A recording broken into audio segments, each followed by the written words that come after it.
भोम सिंह ये कहना चाह रहे हैं इशारों में कि हमारे जो सीनियर नेता हैं वो आलसी हो गए हैं।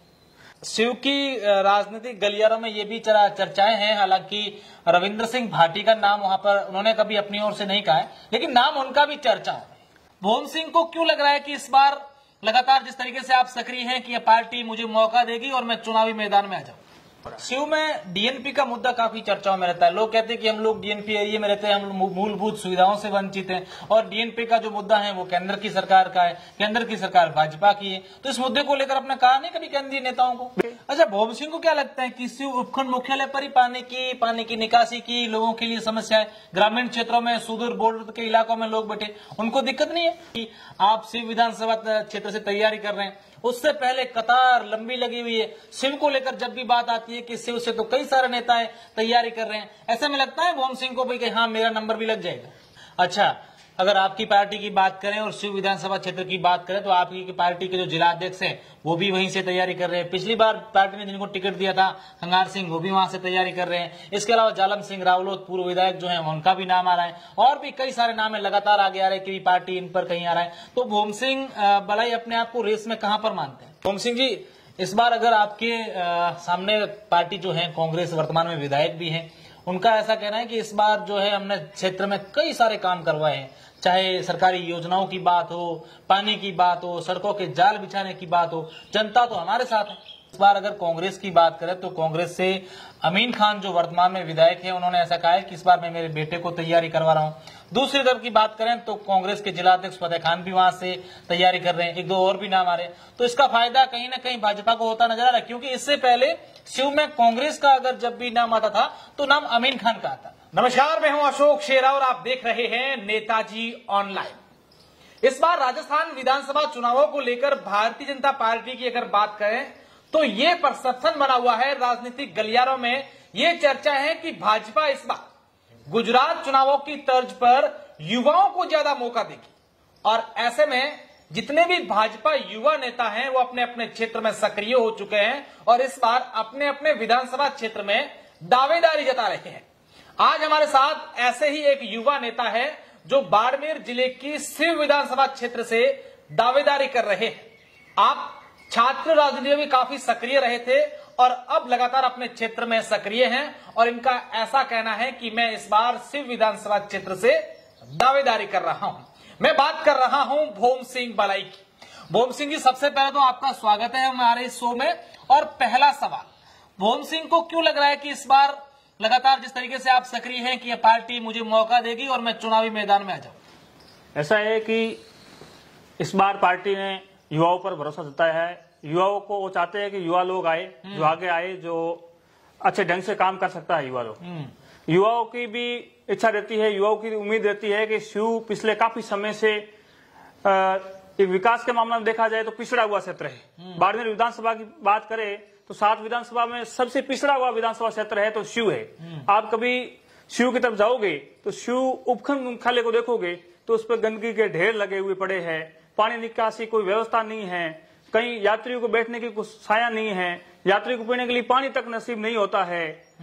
तो इस तरह से युवा आस लगाकर बैठे हैं, युवा उम्मीद लगाकर बैठे हैं, आम जन भी उम्मीद लगाकर बैठे हैं कि जैसे बिजली की समस्या को लेकर भी मैंने कई बार शिव में आंदोलन किए, बड़े पानी की समस्या को लेकर भी आंदोलन किया।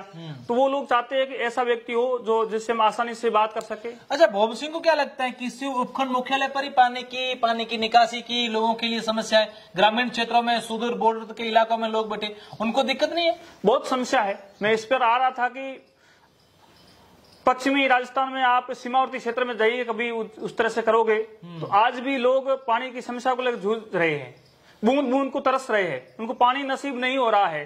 वो पुराने टाइम में आज भी कुएं बावड़ियों से पानी सींच कर निकालते हैं और अपनी प्यास बुझा रहे हैं। तो पानी की समस्या पहले से लगा आज तक समस्या। चलो, समस्याओं और मुद्दों को लेकर अपन बाद में बात करेंगे, लेकिन उससे पहले मेरा सवाल तो यह आएगा कि आप शिव विधानसभा क्षेत्र से तैयारी कर रहे हैं, उससे पहले कतार लंबी लगी हुई है। शिव को लेकर जब भी बात आती है कि शिव से तो कई सारे नेता तैयारी कर रहे हैं, ऐसे में लगता है भोम सिंह को भी कि हाँ मेरा नंबर भी लग जाएगा? बिल्कुल सही बात है कि शिव में दावेदारी करने वाले कई लोग हैं जो अपनी दावेदारी जता रहे हैं। एक खुशी की बात है कि एक समय ऐसा था जिस वक्त शिव में ढूंढने पर भी कोई प्रत्याशी नहीं मिल रहा था।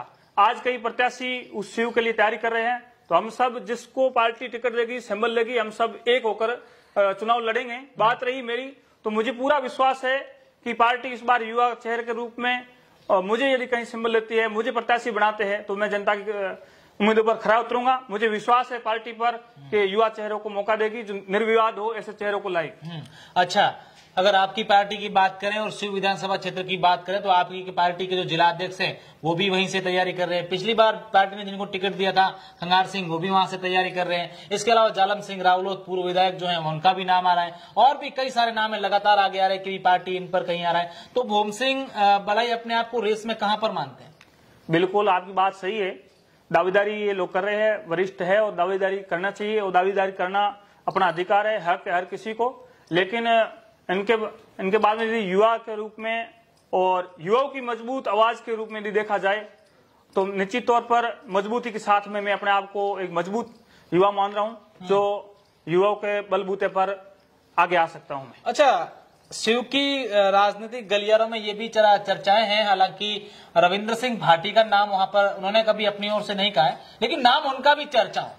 बिल्कुल बिल्कुल, उनका भी नाम शिव विधानसभा से है, वो भी अपनी दावेदारी कर रहे हैं। तो क्या लगता है आपको, तमाम चीजों को देखते हुए पार्टी मौका दे देगी? मुझे पूरा विश्वास है, मुझे उम्मीद है पार्टी पर कि पार्टी इस बार मुझे मौका देगी शिव विधानसभा के लिए। मुझे पूरा विश्वास है पार्टी पर, केंद्रीय नेतृत्व पर और प्रदेश नेतृत्व पर। लगातार मेरा इनसे संपर्क रहता है, आना जाना होता है। निश्चित तौर पर मैंने उनको यहाँ की समस्याओं को लेकर अवगत कराया, और मैंने ये भी उनको अवगत कराया कि मैं शिव विधानसभा से तैयारी कर रहा हूँ, दावेदारी कर रहा हूँ। ये बात मैंने पूर्व मुख्यमंत्री वसुंधरा राजे सिंधिया, हमारे भामाशाह स्वर्गीय तन सिंह जी चौहान के मार्फत उस समय मैंने करीब 4.5 साल पहले कहा था। तन सिंह जी ने कहा कि ये लड़का है, तैयारी कर रहा है, इसका आपको साथ देना है और इसका मैं आपको हाथ पकड़ाता हूँ। उसके बाद में वसुंधरा जी बराबर मेरा सहयोग कर रहे हैं, और निश्चित तौर पर मुझे उम्मीद है कि पार्टी और केंद्रीय नेतृत्व मुझे शिव के लिए टिकट देगी। अच्छा भोम सिंह जी, इस बार अगर आपके सामने पार्टी जो है कांग्रेस, वर्तमान में विधायक भी हैं, उनका ऐसा कहना है कि इस बार जो है हमने क्षेत्र में कई सारे काम करवाए हैं, चाहे सरकारी योजनाओं की बात हो, पानी की बात हो, सड़कों के जाल बिछाने की बात हो, जनता तो हमारे साथ है। आज भी आप जाकर देखोगे तो जहां जहां बात रही है कि पानी आज भी लोग तरस रहे हैं। मैंने पहले भी बताया और बताता हूँ कि पानी की समस्या इतना है जितनी कहीं समस्या इस जिले में और कहीं भी नहीं जितनी शिव में। बात रही सड़कों की, तो सड़कें इस कदर टूटी हुई है तो उसमें ये पता नहीं चलता कि ये सड़क है, गड्ढा है, गड्ढे गड्ढे पड़े। शिव के आसपास भी, दूर दराज की तो बात आप छोड़ दीजिए, शिव के आसपास जाकर देखोगे, थोमली से लगा के भाड़का तक, कोटड़ा से शिव तक, पुसड़ की रोड को देखोगे, आसपास शिव के आसपास देखोगे, रोडों के इस कदर आपको भी देखोगे टूटी हुई है। तो कहाँ विकास है?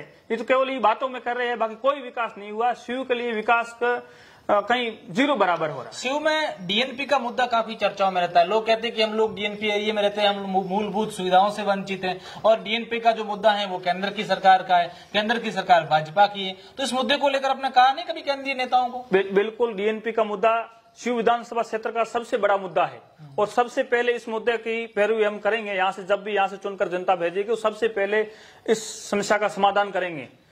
निश्चित तौर पर इसको लेकर हमने केंद्रीय नेतृत्व को अवगत कराया है, और जब अब हमारी डबल सरकार आई, डबल इंजन की जब सरकार आएगी, तब हम यहाँ से लेकर आगे हमारे प्रतिनिधित्व मंडल से लेकर हम इसको केंद्रीय नेतृत्व को, हमारी भाजपा सरकार जो दिल्ली में सरकार है, उससे अवगत कराएंगे। निश्चित तौर पर इस समस्या को समाधान हमें करवाना है, और करवा कर ही रहेंगे, दम लेंगे।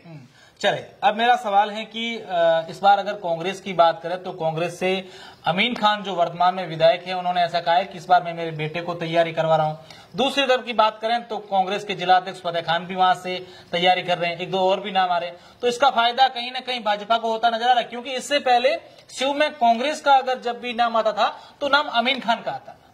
बिल्कुल आपकी बात सही है, लेकिन ये दोनों आपस में झगड़ रहे हैं, दोनों आपस में लड़ रहे हैं, लेकिन इनकी स्थिति कमजोर है। जनता में इनकी किसी की पकड़ नहीं है। टिकट के लिए दावेदारी कर सकते हैं, कोई इनको मना नहीं, अपनी पार्टी है वो जाने, उसका काम जाने, लेकिन जनता इनको पसंद नहीं कर रही है, जनता इनको लाइक नहीं कर रही है, जनता उनके उम्मीद लगा के आस लगा के नहीं बैठी है, जनता उससे कोई उम्मीद नहीं रखती है, जनता पसंद नहीं करती। मैं भोम सिंह से ये भी सवाल पूछना चाहूंगा कि शिव विधानसभा क्षेत्र में इस बार युवा काफी इंटरेस्टेड है, चाहे भोम सिंह बलाई की बात करें, रविंद्र सिंह भाटी की बात करें, चंद्र प्रकाश जानी की बात करें, इसके अलावा युवा काफी शिव की तरफ रुख कर रहे हैं। क्या युवाओं को क्या संभावना नजर आ रही है? युवाओं को आज का जो पार्टी का जो रहता है, जो भी उसमें पार्टी ये चाहती है कि युवा लोगों को आगे लाया जाए। तो हमारा जैसे गुजरात में जो चुनाव हुए उसके माध्यम से देखा जाए तो युवाओं को मौका अधिक देती है। तो युवा लोग ये चाहते हैं कि कोई युवा ऐसा आए। देखिए, मैं आप उदाहरण के तौर पर बताना चाहूंगा कि एक अध्यापक होता है जो शुरुआत में लगता है तो उसको पढ़ाने में आनंद आता है और रुचि लेकर पढ़ाता है, और जैसे ही वो पुराना हो जाता है फिर वो उसको आलस रहता है, ठीक है, उसकी मजबूरी होती है पढ़ाता है। तो इसी तरह युवा लोग ये रखते हैं कि कोई युवा आएगा तो रुचि लेकर काम करेगा, रुचि लेकर विकास करेगा, दौड़ भाग कर सकता है, युवा मजबूत होता है जो थकता नहीं है, इसलिए लोग युवा लोग उससे आस और उम्मीद लगाकर। भोम सिंह ये कहना चाह रहे हैं इशारों में कि हमारे जो सीनियर नेता हैं वो आईएलसी हुए हैं? नहीं, ऐसी कोई बात नहीं, सीनियर भी प्रयास कर रहे हैं, लेकिन एक युवा होता है वो अपने आप मजबूती के साथ में वो थकता नहीं है। मैंने उदाहरण इसलिए दिया कि वो मजबूत रहता है, मजबूती से कर सकता है, वो जितना अधिक कर सकता है इतना बाकी कोई नहीं कर सकता। चलिए, मेरा आखिरी सवाल आपसे, भोम सिंह बराई चाहे पानी के मुद्दों को लेकर की बात करे या फिर किसानों की बिजली को लेकर के बात करे या फिर तमाम प्रकार के मुद्दों को लेकर बात करे, जब मैदान में आ जाते हैं, किसी प्रकार का आंदोलन करते हैं, काफी क्रेज रहता है, काफी संख्या में लोग भोम सिंह के आह्वान पर आ जाते हैं। ऐसा क्या क्रेज है भोम सिंह का? ऐसी बात है, वास्तविक जो मुद्दा है, यदि लोगों की समस्या है, गरीब लोग की, आम जन की, मध्यम वर्ग की, उस समस्या को लेकर, किसानों की पीड़ा को लेकर मैं आवाज उठाता हूं, हमेशा उठाए। जो सही मुद्दा है, वास्तविक जो समस्या है, उस समस्या को मैं उठाता हूं, तो लोगों के दर्द को मैं समझता हूं, उस दर्द को लेकर आवाज उठाता हूं। निश्चित तौर पर युवा लोग है, आम लोग है, उसमें सहयोग देते हैं, उसमें कई आंदोलन किए हैं और लोगों के सहयोग से उस आंदोलन सहयोग हुआ। समय पर किसी आंदोलन को, समय पर किसी समस्या को उठाना, उसमें लोग वो अपने आप जुड़ जाते हैं। जीत को लेकर कितने आश्वस्त हैं भोम सिंह बराई? ये निश्चित तौर पर जनता परिवर्तन चाहती है और इस बार परिवर्तन होगी और भाजपा की लहर है। और पिछली जो सरकार है, इसने जो कांग्रेस सरकार है और हमारे यहाँ कांग्रेस से जो विधायक है, उनने कोई काम नहीं किया है लोगों का।